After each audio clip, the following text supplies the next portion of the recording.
Hey guys, this is Carnifex, another Nerd This video. Today we are going to be continuing the ability upgrade rankings series with Orcs.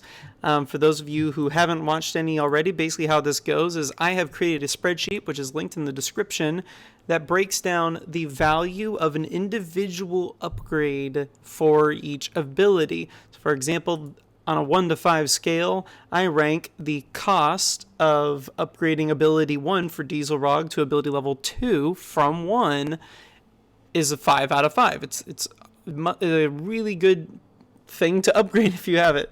It costs both the individual cost of the individual. It factors in the cost of the individual increase, whether or not that character is really only useful whenever they're used with an entire party of complementary characters. How much that ability contributes into the overall kit, how much stats or what additional percent chances to apply debuffs and such are added from upgrading that. All that's considered. I go in depth on the first character, and then after that, I just kind of go through them on a little more overhead level. So we're going to go ahead and get it started. We're going to do the Diesel Raagh. Now, Diesel Raagh's in a little bit of an odd situation. One of the things that hurts him, if you've watched my other videos, you know that there's always a red minimum investment. Do not basically put anything in this character unless mandated for something really essential that is currently not a factor. As of late May, it is not existent in the game. The reason why for Orcs it's a little hard because you need them to get Solius, and you get so much extra help to farm the shards for a lot of Orcs. Diesel Raagh is in an interesting spot because he would actually be a decent person to add and potentially replace for some of the one or two of the OG Orcs, depending on what comps you had, because his kit is just a little overall superior for the event overall, but he is only farmable from the guild shop, and that, other than the star shop and tournament shop, are the hardest places to farm in the entire game. You have so many more important characters than Diesel Raagh to farm early on, like Kyra, for example, that he's probably just not someone you're going to have then. And then so Diesel Raagh really lacks use outside of rare tournaments and potentially battlegrounds. But I felt like I wouldn't be fair to give him a full-on red. And I'll get into it with each of the yellow guys a little bit as to why not go in them. So first, right, we're going in depth initially. I have a 5-4-3-2-5 for Diesel Raagh. So initially, this is one of the terms, these are a couple terms I'll use. If they have flat damage increases, that means it's like 30% the entire way, or if it's close to it, maybe a 10% variation the entire time. Or might say it has scaling percent damage increases, and that means that as the cost goes up, semi-proportionately, at least to a degree, the gains are greater to reflect that again to at least some degree. So here it's flat with the final one giving the additional buff removal. This is the thing that makes him potentially useful in a battleground scenario. It just has yet to be seen what metas will come as a result of that, like battleground metas, if you will. But initially, a 30% increase for 5, that's pretty good. That's pretty top-notch, actually, as far as it goes. But then we continue to get the same, and overall he's not as useful. If you're going to use him, probably doing this is necessary because of how many tanks, when they taunt, gain an additional buff. And so to really have a strong chance of getting rid of that, either that or you got to have a lot of living goblins in the party. So either way. Now we have here 3-1-4-1-4. So why are 3 and 5 so bad, right? Well, at 3 and 5, all we get, again, relatively flat, not much deviation there. We get 10% at the max, more physical damage in addition to the debuff chance. But here we just get a little bit of physical damage. Now, I will say AoEs and single target specials are graded on a little bit of a different curve. 20% is not terrible for an AoE. It's still not great, but it's not terrible. There are 10-15% chancers out there, or 10-15% increases that are out there at level 2. So it's not the worst, which is why it gets a 3, but then it stays the same for only increased cost, right? It's the same thing as this, but it just costs more. Here we get an increased chance to do the armor decrease, which is the real value of this ability, since he doesn't crank out a ton of damage without his passive situation being taken into account. So we'll either crit or or apply the defense down with a little more severity. But overall, again, just overall not great. As we go in here, Old Lure is one of, if you haven't watched the Goblins video already, he is a red minimized character. If you have not watched the Demons video already, Darien is a red minimized character, which means basically you can semi-ignore anything that says Old Lore or Darien as a benefit. And once you do that, we have some very marginal turn meter increases here. This one is Garbanzo. Look at that. So bad. And even then at the end where you get the damage increase, that's really where the value of this is, in addition to the additional percent. He's going to work best on a primarily orc team with 1, maybe 2 goblins, depending on how far you have this maxed. But you take away something from so many other useful team compositions. It's just really not worth doing, in my opinion. And here it does scale a little bit, comparable to some other characters, but it's still not great, and he's just overall not a character you want to go on. So now I've gone in depth on him. Stay with me. We're going to go a bit quicker on the rest of the characters. So who is next? We got Hard Orc. I do this alphabetically in case you haven't picked up on that already. Show no discrimination except against characters with near the end of the alphabet names starting with. So here, pretty flat until the end. We do see a nice little increase there. It goes from 25, 30 to 40. But the main thing is you add these bleeding chances. His main synergies are with Zehra and Revel, and so as much bleed as we can get is great. So again, just kind of considering the value of what he provides by being able to give bleed on turn 1 and even maybe 2, depending on, again, if it's Revel or not. That is potentially really significant to what he's going to be doing in that team comp. If you're not using with either of those, not as significant, but certainly not negligible for his overall kit and typical usage.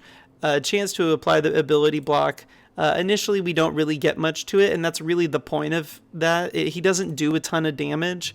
It's an AoE, and it does enough to maybe finish someone off who is close to dead, or it's going to apply ability block. So until we're doing that, we don't care too much about it. So if you can't get into at least ability level 4, it might not be worth starting on investing in his A2 until then. So A3, really high value, right? 5, 4, 4, 4, 5. This is his gaining the buff. So he gets cheat death and applies it to another ally. So that means now it's 3 people total, 4 people total. Applies a regen, which is good. There's some synergies that are there. It's rarely enough to like kind of save anybody, which is why it doesn't get too much. Really, the damage increase is significant here. This gives a real mid-game boost to team comps that use him in addition to the cheat death.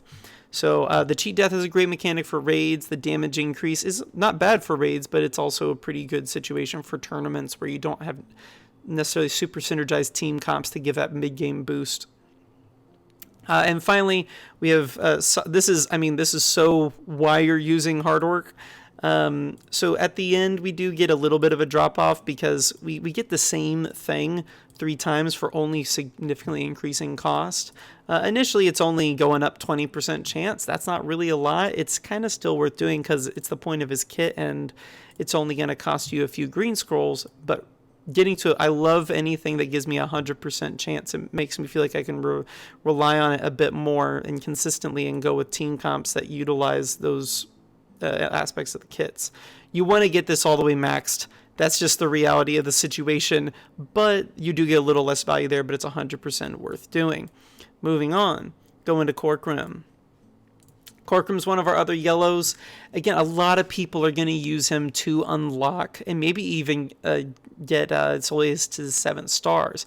Now, I'm going to see this change. I think we're going to see this changing a lot as Zehra becomes farmable and a lot more people are able to relatively early go in on her.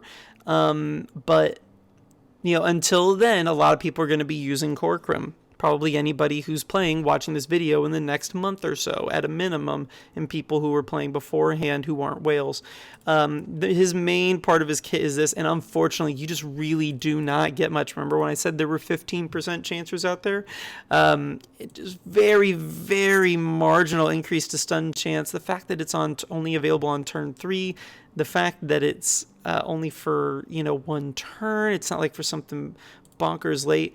Really, this is so much of his kit. His A3 does more damage, but it deals extra damage to all enemies, or even getting someone stunned and burned is pretty rare to happen on a team comp you would actually want to use him with most of the time. And even then, the AoE is not really that significant with the additional 100% of magic damage. Having the burning here is potentially useful depending on the comp. Again, this is terrible. 10% on a basic is terrible in the broader context of this game. And until you get to a point where you're applying this burning really consistently, you're not going to be using him with that in mind. There are some rare uses, like on a lake burning team, where you could potentially squeeze him in. Now, here's the thing. Potency is good. We like potency for someone who's trying to inflict debuffs with his 2 core abilities. Oh, and the reason this is still worth increasing is because it does so much more single target damage than his basic. So if you already have burning, it's not a bad thing to throw on there. But at some point you have overkill. You know what the 2 most frequently used leaderships are for the Orc faction? 2 other leaderships that boost potency. So if we have this maxed and he's running on a full Orc squad, 55% potency from there, and a minimum of an additional 20% potency if you're using either Zehra or Tromgar. So it's like 75% potency with his gear. Even right now, I only have mine at gear 8. That's when you know a character's, you can feel good that character's not super great. He's already got, 30-some% potency? He's going to have over 100% potency just from, so this is not worth maxing because you just have those just such marginal returns, because how many situations are you going to actually run into someone with more tenacity from than that? Going to Mar. Okay, so Mar is actually someone you will kind of use. He's a gladiator, so early on you're going to use him for helping get through those early stages of the mission. You might not be using him by the time you're trying to 3-star the final stages of them, but certainly early on he is not a bad gladiator to use, because you'll actually have him unlocked and geared at all because you're trying to get him ready for Solius.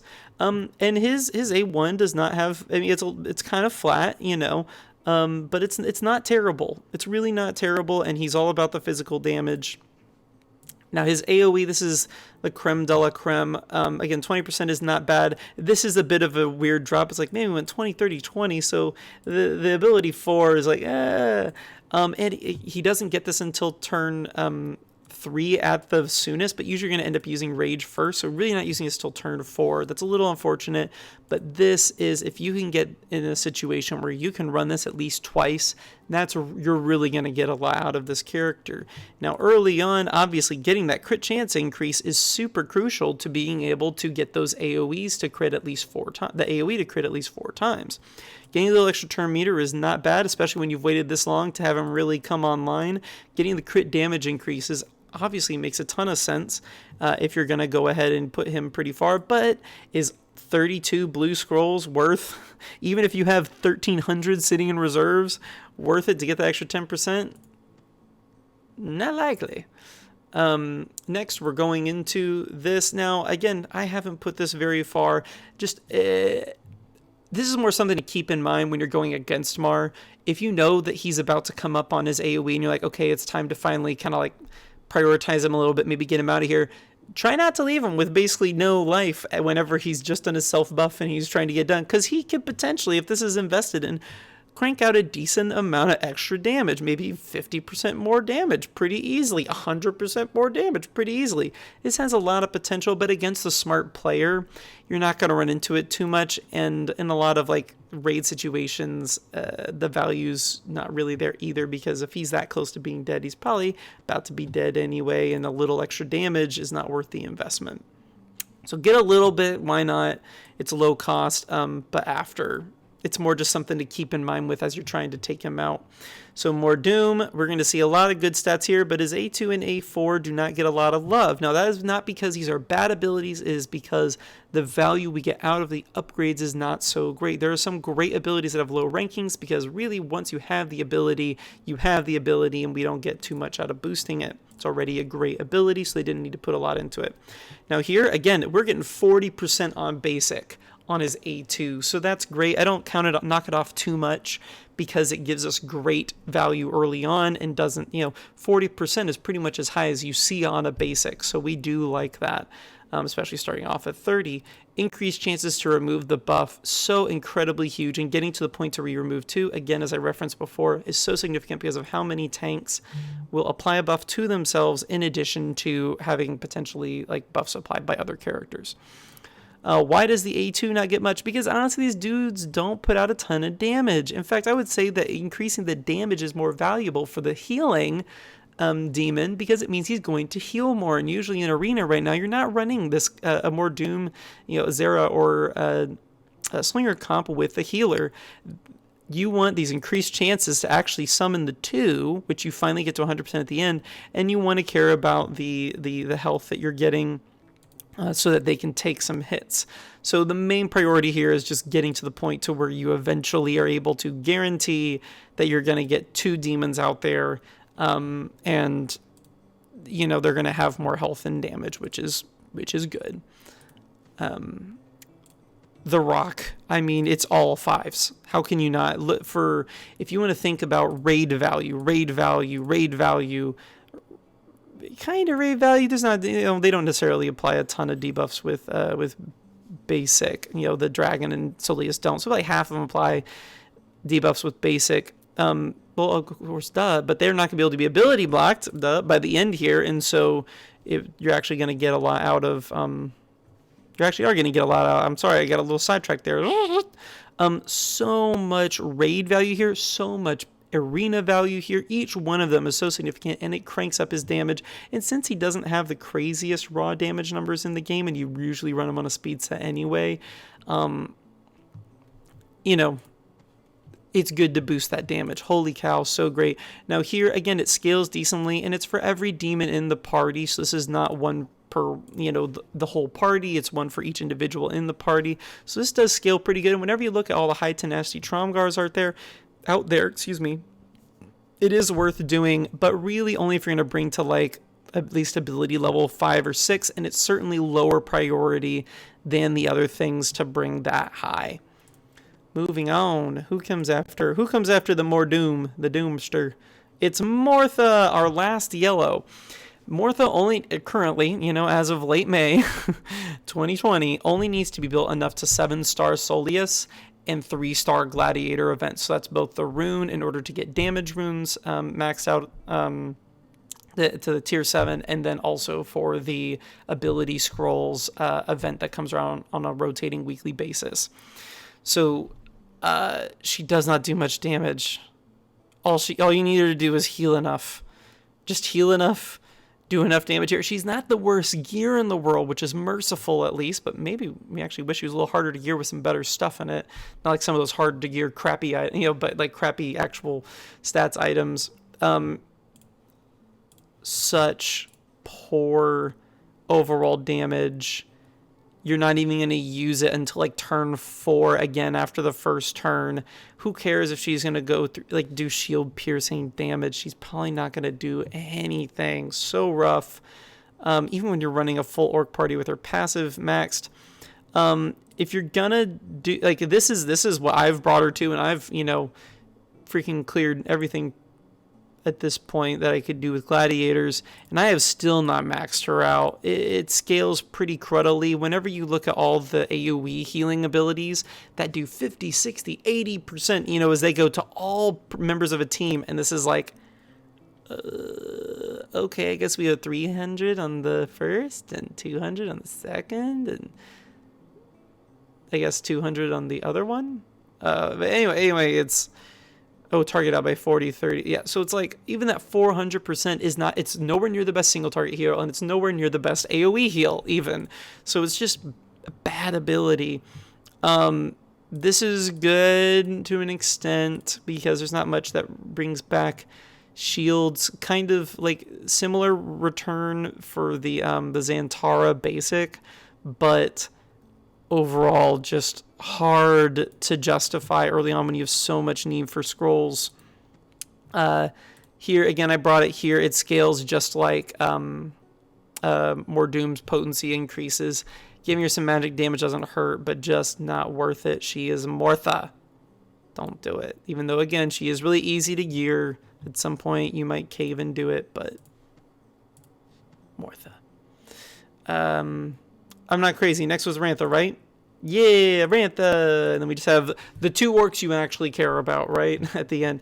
No, you might be. A lot of people will be looking at this one because they're trying to figure out what should I do for investing in to get Solius done. So again, not terrible damage. I felt like it was justified to there. Again, you're usually not running her with a damage set, so that does result in her magic or her physical damage output being a little bit meh. But this to me is pretty worth doing. I don't give a ton of value to it, but this is basically what she's here for. The vast majority of the times you use her, she's either going to be knocking off scales with her A3, or she's going to be summoning Battle Poo to take attention. That's pretty much it. This is essentially just increased. If you almost want to think of it as like almost like healing by like bringing in this new character constantly, it's just going to be a lot more useful the more health that it has. Boosting this doesn't have too much value, even though, again, you have to apply these damages by how many arrows you have. So if you increase this more, you're actually increasing the value of these upgrades as well. But you only need 5 to get rid of all the skills on Arrow Char, and she doesn't do too much damage with this. Really, the only value with it is doing single target damage. And right now in the meta, you don't want to do that. Weak individual hits are not good. And single target damage, like if you're in a situation where Rantha is your last character against someone else, like gosh, I don't know what team comp you're running, probably because you ran Rantha in your arena. That's what you were doing. Late game, early game, she is not a terrible leader person to use, and even for a battleground, she's in one of my team comps that I use for her leadership, and I'll get into that in a second. So going on this, okay, while Battle Poo is alive, Rantha's physical and magic armor is increased by 15%. So that means if Battle Poo's taunting and there's not an AoE, this doesn't matter at all. And it's flat the entire time. So sure, give her a little bit early on to kind of help against the AoEs. And, I will very oftentimes leave Battle Poo for later on and try and get rid of Rantha first. So it's not utterly devoid of value, but it's just not that much armor that you're getting. And she's really easy to just ignore as well. She's normally not the first target you're trying to get rid of. You're trying to ability block her more often than anything. Right, both physical damage and magic damage of all allies from clans eventually gets all the way up to 25%. That's what I would use her for. If you're having like a quick run and gun, hey, I'm going to throw Battle Poo out here just long enough to get off my chain of crap, I'm going to use Rantha for that. That's a good purpose for Battlegrounds for her. And again, her point even then is not to do damage. It's to bring out Battle Poo and to give her leadership out. Giving lifesteal for each living orc in the party, that's certainly not bad. That's why a lot of people use her if they don't have Zehra or Tromgar's lead built. But even then, both of those leads are superior for unlocking Solius for sure. Boosting Tenacity for Pride, crit damage of goblins. They do typically build for crit chance, but you know why? It's because they're usually running on the General Murdoch lead, which is way superior for goblins. Moving on to the Tromgar.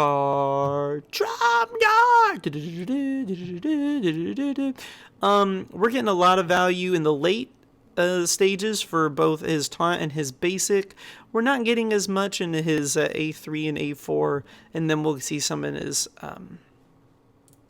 his leadership. Where's my man Trom? Now the reason for this, these complement each other so well. This is huge. This is a big milestone, and just because, not because of the damage increase, but just because of stun. Main thing we care about here is a stun. 30%, 1 out of 3 times someone attacks you, they're going to get stunned as a result because of his counter attack, is why he's such a pain in the butt, is why, in addition to his leadership, which we'll get to in a sec, he can have super high tenacity, which is really irritating whenever you're trying to dispel this taunt. Now, the problem early on is that you do not get to use this until his 3rd turn. Now, that's a little bit of a problem for a tank. It's why he often gets used with Rantha or Kyra early on before you can get this maxed out. So reducing the cooldown is huge, making the taunt last 2 turns, huge, and having that counterattack last at all and longer is huge because of that basic applying the stun. Now here we get some really good value early on, getting the chance to remove the debuff. That could be an armor decrease, it could be a bleed, it could be something like that. And getting rid of another one and adding an additional regen stack. Late game, you really can have some significant survivability that comes just from this ability alone. However, I do not think it's worth the health increases because of the cost. As you can see, I've only put it up to here just so it removed 3 debuffs. I just found myself having a decent number sometimes, and it was worth doing. Right. Moving on. Now here's the problem with this is that we get flat increases, but eventually this is worth doing because it is also a flat addition to his armor.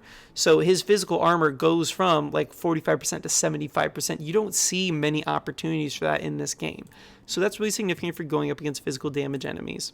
Finally, his leadership, boosting the potency is so great, particularly whenever you're trying to do like early on, like if you're trying to run like bleed comp stuff to use the Snorri, Revel, etc. team, because you can help out your hard orc, because your hard orc is really low potency natively, and also providing healing. You get so much more healing out of this because of how the orc faction work. When you're going up against Solius, they just apply tons of debuffs. They apply tons of debuffs, never gets healed by that amount. They don't do as much damage, particularly with that OG 5 comp that you have. Now finally we get to Zehra, the creme de la creme of the orcs. And y'all can make fun of my not super intentional cruddy French accent. Sorry, Nith. So a lot of value in these first three, not a ton in the A4, and we'll talk about why. And then the leadership really doesn't get there until the end. So a lot of value early on. Again, we're starting at 30%. Really great. We have a basic with a 70% damage increase. Holy crap. 320 is bonkers. That's really high. And then the chance to gain the damage increase, well, it does, it doesn't synergize as well in the sense that you're not going to usually use it until turn 3 anyway. But it means for that second round, whenever these abilities start coming around again, you're going to put a little bit more hurt on them. So the AoE, putting out the buff immunity if the target is bleeding, is certainly the best part of this kit. And again, great numbers for an AoE. Inflicting the healing block is not something to ignore, but there is only a 60% chance of it, so it's not as reliable as you might want. But pretty good overall damage and applying that buff immunity with bleeding. And you will generally run her with either a damage or speed set. I like to run her with damage because I need so many speed sets, and I just put some of my best damage speed secondaries on her. Now this is a multi-hit, so you need to read any damage as 3 times the increase. So that's 60, right? 75, 75, 90. It doesn't completely work that way because of how armor and dodge and all that plays out whenever you average things out. But anywho, the additional chance to apply bleeding, ability block, armor decrease, that's really what makes this. Again, it's all fine. It's all great numbers. This is almost like graded on a scale of her kit overall, because otherwise these would probably be 5s as well. But you really want that armor decrease. If they've got a shield, if all 3 attacks hit, she applies bleed and ability block. This amplifies her own damage, potentially provides some synergy with herself, right? And then the ability block is really crucial. Now here, she just doesn't dodge very much. Like, she dodges for the AI a lot, but that's not going to help you out too much on offense when, offense usually wins.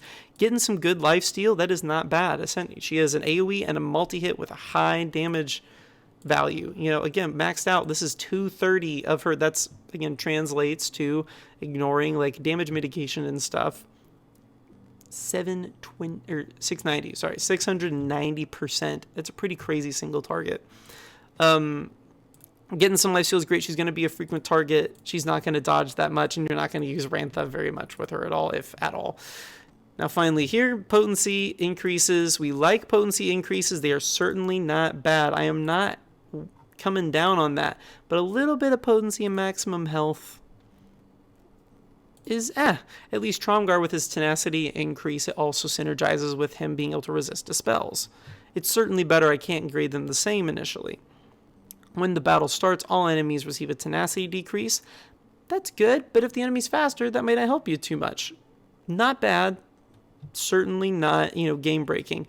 Getting the armor decrease, same thing, same story. If they're faster than you, you get no benefit from this. It lasts only 1 turn. this is where you get the value, because she's going to not only apply the damage decrease, even if they're faster, they're going to apply mitigated damage if they attack that turn, and buff immunity. This messes up the AI so bad. So many tanks that waste taunt, so many buffers that waste their buffs. Or even if you're on offense, you then have to stall it out to play it smart. Overall, if you do not max this out, you should probably be using another Orcs developed leadership before you use hers.